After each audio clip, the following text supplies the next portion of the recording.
स्त्री रूप इसका परिणत हो गया, ये मारने की इच्छा से आया है। और समझ गई कि ये राधा रानी के वैभव को नहीं जानता, अभी तो केवल ठाकुर जी के पास गया, इसकी इतनी हिम्मत कैसे हो गई यहाँ आने की, अभी श्री राधा रानी के वैभव को ये जाना नहीं है। और वहाँ कंस परिणत हो गया। और उस समय ऐसा वहाँ कंस ने वहाँ अब परिचय नहीं दे सकता, वो गोपी बन के जब आया तो संकोच करने लगा, ये परिचय कैसे दूं, ये तो बड़ी लज्जा की बात है कि मैं स्त्री रूप में परिणत हो गया। तो वहाँ ललिता जी ने 6 महीने तक, जब उसने बताया नहीं तो 6 महीने तक श्री ललिता जी ने बरसाने में, वो गोबर से जो उपला बनाए जाते हैं ना, वो आग में जलाने के लिए, तो वहाँ ललिता जी ने 6 महीने तक बरसाने में कंस से उपला थपवाए हैं गोबर के। और वृषभानु बाबा के पास गैया बहुत थी, खूब गोबर थापा है 6 महीने तक। अब जब 6 महीने में कंस को बड़ा कष्ट हुआ, अब कैसे जाऊं इनसे, कैसे पिंड छुड़ाऊं, गोपी रूप हो गया, अब मेरा स्त्री रूप हो गया। तो ललिता जी की शरण में गया, क्षमा मांगी, हे ललिते मुझे क्षमा कर दो। और वहाँ जब क्षमा मांगी तो ललिता जी ने देखा और कहा, ललिता जी ने, जा इस सरोवर में स्नान करके लौट जा, और फिर कभी इधर बरसाने की ओर आने की कोशिश भी मत करना। तो कंस गया, उसमें सरोवर में स्नान किया और फिर से उसका कंस का रूप हो गया। और फिर तो वहाँ से उसने ऐसी भाग लगाई है, ऐसी दौड़ लगाई है कंस ने, कि फिर मुड़ के कभी बरसाने की ओर देखा भी नहीं। तो ऐसा श्री राधा रानी का वैभव है जो ठाकुर जी के पास भी नहीं है। ऐसी श्री राधा रानी का वैभव कि कंस दोबारा आ नहीं पाया। इतने राक्षस आए, दैत्य आए नंदगांव में, वहाँ गोकुल में श्री ठाकुर जी के पास, लेकिन बरसाने में आज तक कोई नहीं आया। तो ऐसा गर्ग संहिता में लिखा है, कंसो धर्षिता जाता, कंस का वैभव भी जिनके सामने धर्षित हो गया, कंस भी हार मान के भाग गया, ऐसी शक्ति है। और नंदराज ग्रहे अपि, नंद बाबा और श्री कृष्ण के पास भी यह वैभव नहीं है, क्योंकि आत्मा तो राधिका तस्य, सारे संसार की आत्मा ठाकुर जी हैं और ठाकुर जी की आत्मा है श्री राधा रानी। तो उन्हीं राधा रानी से श्री ठाकुर जी को रस प्राप्त हुआ है। चंद्रमंडल की चांदनी में, चंद्रमंडल में श्री ठाकुर जी को रस दिया है। अब श्री ठाकुर जी ने सोचा रस तो मिल गया, रास रस के लिए रस तो मिल गया राधा रानी से, लेकिन अब रस को कैसे बांटें। तो उस रस को बांटने के लिए अब हर गोपी के घर में तो जाएंगे नहीं, तो श्री ठाकुर जी ने उस रस को बांटने के लिए वंशी का आश्रय लिया है। अब वंशी का जब आश्रय लिया तो ऐसी वंशी बजाई है, उस वंशी में ऐसा काम क्लीन गाया है श्री ठाकुर जी ने, कृष्ण ग्रहीत मानसी, ऐसा वंशी में गीत गाया है कि, लेकिन देखो वो वंशी जो थी उसमें जो रस गया था, जो राधा रानी से जो रस मिला था, उस रस के सब अधिकारी नहीं थे, केवल वंशी की ध्वनि उन्हीं के कानों में गई जो उनकी अधिकारी गोपियां थीं। अब और भी ब्रज में गोपी ग्वाल सब थे, ग्वाल वाल और उनके गोपियों के जितने भी पति थे, स्वामी थे, लेकिन किसी के कान में वो ध्वनि नहीं गई, किसी को उस रस की प्राप्ति नहीं हुई। जो उस रस की अधिकारिणी थी उन्हीं गोपियों के कानों में वह वंशी ध्वनि गई है, वह रस गया है। जब गोपियां वहां से भागी, तो गोपियां जब भागी हैं तो वहां सब सोच रहे, अरे कि कहाँ भागी जा रही है, कैसे एकदम पागल सी होगी, क्योंकि उनको वंशी तो सुनाई नहीं दी। और उस समय गोपियों की ऐसी विचित्र स्थिति हुई है, क्योंकि भैया ये रस ही ऐसा है, नाद अमृत को पंथ रंगीलो सूक्ष्म भारी, ते ही मग ब्रजतीय चले आन नहीं कोई अधिकारी।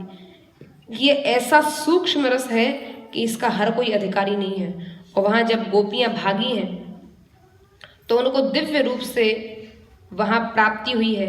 ऐसा श्री ठाकुर जी ने वंशी वादन किया है ब्रज में। ये सूरदास जी महाराज ने अपने भाव में लिखा है,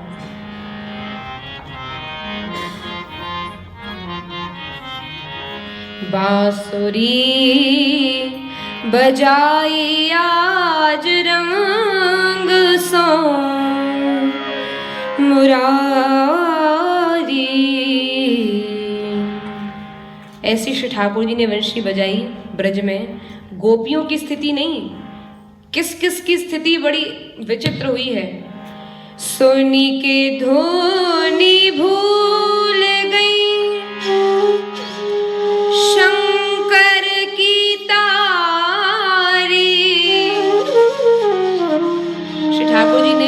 जब वंशी बजाई तो शंकर भोलेनाथ बैठे बैठे कैलाश में ताल देने लगे। लेकिन जैसे ही श्री ठाकुर जी ने वंशी बजाई तो ताल देना भूल गए कि पता नहीं किस ताल में, किस राग में श्री ठाकुर जी वंशी बजा रहे हैं, भूल गए। बड़ी अजीब स्थिति हो गई भोलेनाथ की।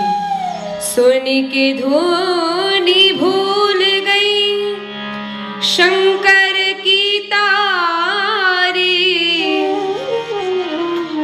वेद पढ़न भूल गए ब्रह्मा ब्रह्मचारी, बांसुरी बजाई आज रंग सो मुरारी। वेद पढ़न भूल गए ब्रह्मा ब्रह्मचारी। ब्रह्मा जी ब्रह्मलोक में वेद पढ़ रहे थे, श्रुति पढ़ रहे थे, पुराणों की पठन चल रहा था। लेकिन जैसी वंशी की ध्वनि गई तो वेद पढ़ना भूल गए। पता नहीं कहाँ पढ़ रहे थे वेद, किस श्रुति में थे, कौन सा श्लोक पढ़ रहे थे, कौन सा मंत्र पढ़ रहे थे, सब भूल भाल गए।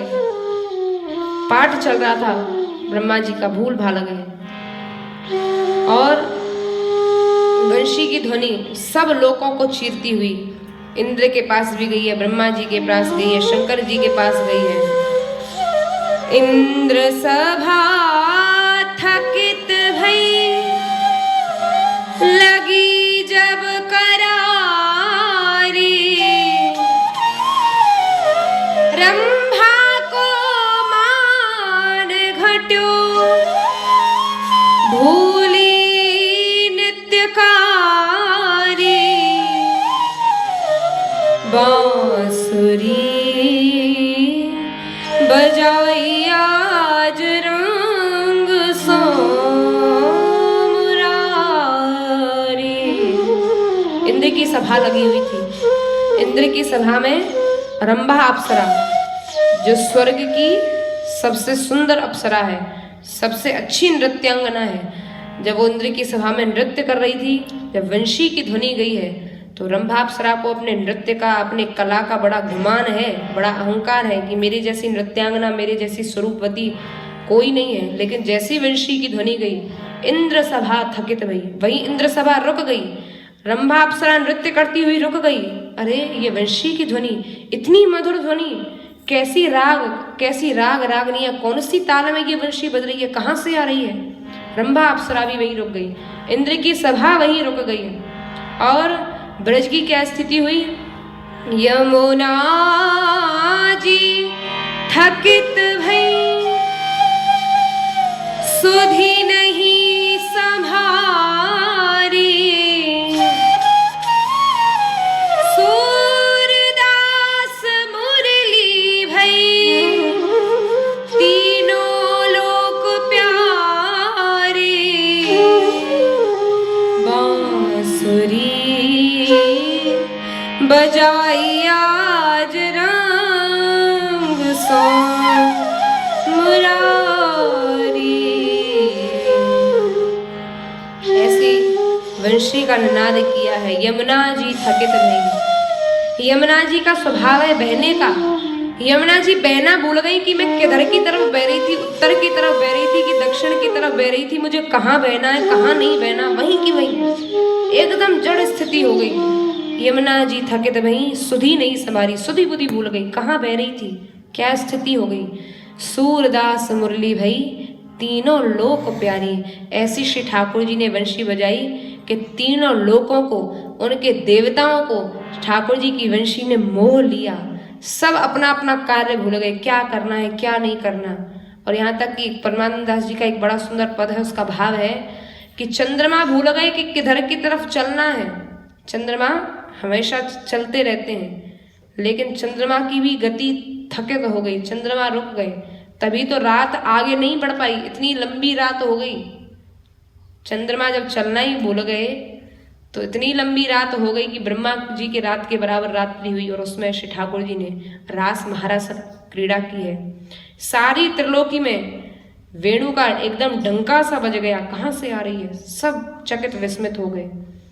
तो वही स्थिति हुई है गोपियों की। जब गोपियों के कानों में वह वेणु निनाद गया है तो गोपियों की भी भैया बड़ी विचित्र स्थिति हुई है। और श्री नारायण दास जी महाराज ने बड़े सिद्ध संत हुए हैं हमारे ब्रज में, उनका यह बड़ा सुंदर भाव है, मुरलिया मधुवन में धूम मचाई। ऐसी श्री ठाकुर जी की वंशी ने धूम मचाई है पूरी ब्रज में, पूरे ब्रज वृंदावन में, कि गोपियां उसी समय जिस अवस्था में थी, कोई अपने पति की सेवा कर रही थी, कोई श्रृंगार कर रही थी, कोई अपने बच्चों को खिला रही थी, कोई गाय को भूसा डाल रही थी, सब अपने अपने कार्य में थी। लेकिन जैसी वंशी की ध्वनि गोपियों के कानों में गई है तो वहां गोपियों की ऐसी स्थिति हुई जो श्रृंगार कर रही थी, गले को हार पहर निजकटी और कटिकी किंकिणी गले में डाली। गले का जो हार था, गोपियों को वंशी की ध्वनि सुनते ही ये ध्यान नहीं रहा कि मुझे इसको गले में पहनना चाहिए कि कमर में बांधना चाहिए। गोपियों ने गले का हार कमर में बांध लिया, पग पायल कियो धारण कर में, और जो पैरों की पायल है वो हाथ में धारण कर ली और हाथ कर पहुंची पगन में डाली। हाथ का जो आभूषण होता है वो पैरों में डाल लिया। और ऐसी स्थिति हुई है, कान बुलाक कपोलन बेंदी और नाक में पहरी कानन की बारी, एक नयन अंजन बिनु सोहे और एक नयन काजल मह डाली।